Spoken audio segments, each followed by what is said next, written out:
జనాల్లో కూడా మేము పాతుకుపోయి ఉన్నామండి.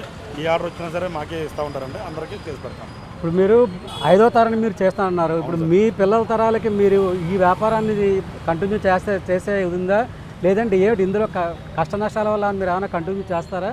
భావితరాలకు కూడా ఇది నేర్పించాలండి. ఎందుకంటే ఉండిగోలు సాఫ్ట్వేర్కి వెళ్ళిపోతున్నారు, కానీ అది ఉంటుందో ఊడుతుందో ఎవరికి గ్యారెంటీ లేదండి. నేర్పించడం వల్ల భవిష్యత్తులో వాళ్ళకి కూడా స్కిల్ అంటే ఏర్పడుతుంది, నలుగురు ఉపయోగం చేసేలా ఉంటుందండి. దీనికోసం మేము ప్రోత్సహించి ఇది నేర్చుకోమని పిల్లలకు చెప్తామండి.